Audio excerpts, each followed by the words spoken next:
March Madness. You gotta love it. Brackets busted, upsets galore.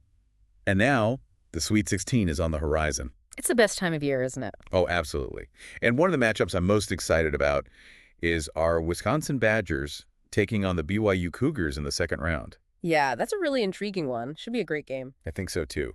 And for everyone tuning in, this one's going down on Saturday, March 22nd, 2025 at 6:45 p.m. Central Time.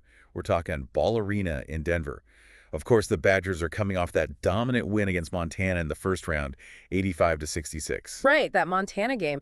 I think it gave us a real glimpse of what this Wisconsin team is capable of. Yeah, I was going to say, their offense was clicking, 55.6% shooting from the field. Did you know that ties their highest ever shooting percentage in an NCAA tournament game? Wow, I didn't realize it was that high. Impressive. It is. And what's interesting is, it wasn't even like they were on fire from three-point range. They only hit 7 out of 23 from deep. That's just over 30%. So how are they getting to that high percentage then? Exactly. It's their dominance inside the arc. They shot an incredible 72.7% on two-pointers against Montana. Oh, wow. That's incredibly efficient. So even if the threes aren't falling, they've got a reliable way to score. Yeah, that versatility is huge, especially going up against a team like BYU. Absolutely. It's not just about the offense either. We can't forget about that defense. They held Montana well below their season averages. Right, under 40% from the field and less than 30% from three-point range. That's stifling defense. And get this, that performance actually bumped them up into the top 25 for adjusted defensive efficiency, according to KenPom. Oh, interesting.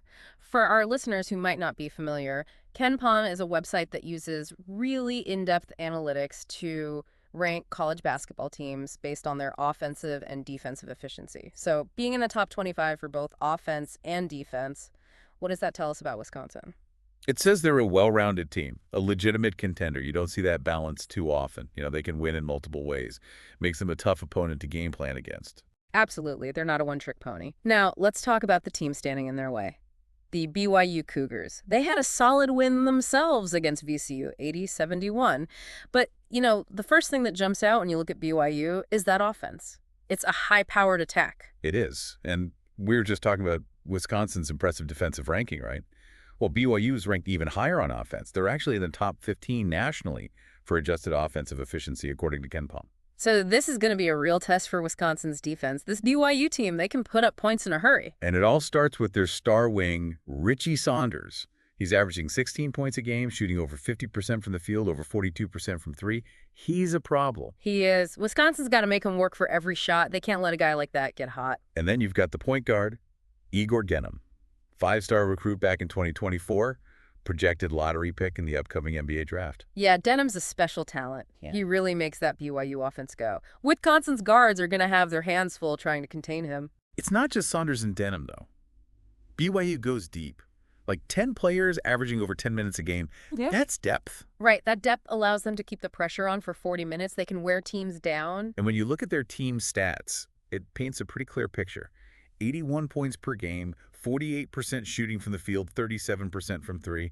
This is an offensive juggernaut. No doubt about it. It's going to be a clash of styles. You've got Wisconsin with that balance and efficiency, and then you've got BYU with all that offensive firepower. And the odds makers seem to think it's going to be a close one. Wisconsin is favored, but only by 1.5 points. Wow, that's tight. Really shows you how evenly matched these two teams are. It does. And, you can't ignore the historical context here either.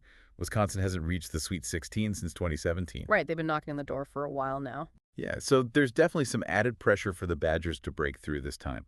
And, for our listeners, the beauty of this deep dive is that you're not just getting the scores and the highlights.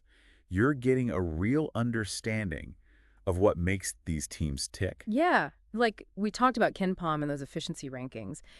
Those stats really give you a deeper understanding of a team's strengths and weaknesses. It's not just about the total points, it's about how efficiently you're scoring and preventing the other team from scoring. I think that's a great takeaway. Yeah. And, we're not just talking about these two teams. We're talking about two different philosophies of basketball, two different ways to build a winning program. That's what makes this matchup so fascinating, right? You've got Wisconsin, who emphasizes that strong two-way play, that efficiency on both ends of the court, and then you have BYU, who just wants to outscore you. So it all boils down to this. Can Wisconsin's defense, which has proven itself to be one of the best in the country, slow down this BYU offense and get the Badgers back to the Sweet 16. And I want to leave our listeners with this thought. As you watch this game, pay attention to that clash of styles. How does Wisconsin's more methodical, efficient approach, combined with their strong defense, match up against BYU's fast-paced, high-scoring attack? What adjustments do the coaches make? Which players step up? Really think about what factors might determine the outcome. It's going to be a fascinating chess match to watch unfold. It really is. All right, folks, that's our deep dive for today. Enjoy the game, everyone, and as always, On Wisconsin. on Wisconsin.